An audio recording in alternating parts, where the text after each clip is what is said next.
song. Basically, the reason I want to show you that video, first of all, is just so we can actually, hopefully, trigger something on the inside of you that's going to make you think a little bit differently about the next stage of your life. I mean, you're going to hear all kinds of stories from all kinds of people, you know, what they went through and things they did, and I know a lot of it just goes like this, and some of it doesn't even get to you because you're doing this. I did the same thing. I did the exact same thing.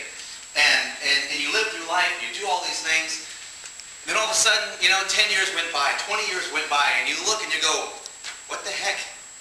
How did I get here from there? Where did all that time go? What happened? And, you know, and you start thinking about these things, and once you get 10 years, 20 years down the road, there's nothing you can do. You cannot go back in time, or else I'm sure a lot of us would go back in time and change a few things that we've done. But once you're there, you can never go back. So this is the time right now that you guys get to decide what I want to do with the rest of my life. There is nothing holding you guys back right now. There's nothing that somebody can put in front of you that can stop you from doing whatever you want to do. There's nothing. Really, honestly, the only person that can stop you from doing something is yourself. That's the only person that can stop you from living your dreams out and doing those things. Pretty much the decisions that you're going to be making in the next few years, honestly, the next few years, the decisions that you make are really going to impact your life. Probably the most in your entire life so far. The decisions you make in the next few years about what you want to do, where you want to go, college, no college, you know, Chinese or Mexican, whatever, you know, you want to eat, all those things. They really are going to matter, you know. They really are going to matter. I'm not made light of that, but still.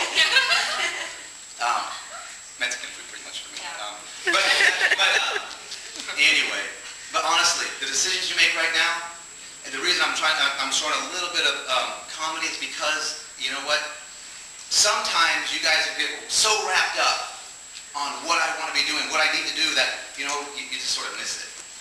I can guarantee you there's people in here that probably in the last week or two were really stressed out on trying to figure out, what am I supposed to do now? It just happens. That's part of life. That does happen. Okay, but I'm going to tell you something. Anything is possible.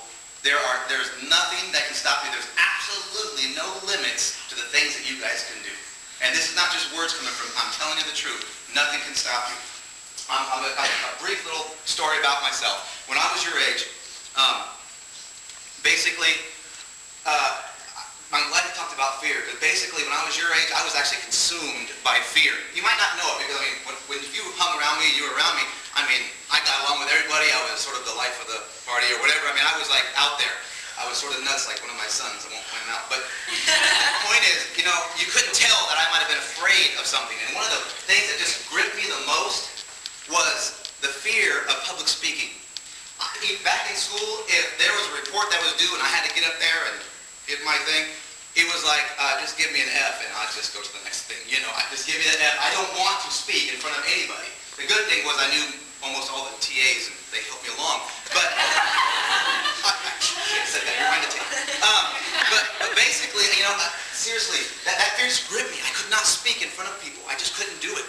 And it really actually hurt me in the early years of my career, getting out of high school and going into college and the different things I've done. The other thing that actually really, the mindset that I had, and this is sort of sad, because I really think a lot of people struggle with this. It doesn't matter your grade point average, it has nothing to do with that. It's just a mindset, and something that was on me was I always felt that I was not as smart as the other students around me. No matter what I did, there was always somebody that got better grades, that, you know, did better things. I always felt like I was stupid, and I just couldn't get over that. I couldn't get over the fact that I felt so trapped by being stupid, or I couldn't get things like maybe some of my friends that just got stuff. I mean, I'm going to try to be politically correct, but my little white boy friend that I had growing up, he was huge, all white. He spoke Spanish almost fluently, and I'm Mexican, and I couldn't say, you know, buenos dias. But back then, I just felt stupid, and I was always compared to people, and it trapped me. And no matter what I did, no matter what people said to me, you know, they tried to encourage, they tried to make you feel better, it just didn't get through. Okay? And because people are going to tell you things, they're going to try to help you and speak life into you, but you know what? If that's your mindset, if your fear is just gripping you, it's hard to receive even good things. Okay? And so actually, I was trapped by those things, and I really couldn't get by those things. Now, I don't have time to tell you the whole story, but I do want to tell you the ending. In 1992, I had an amazing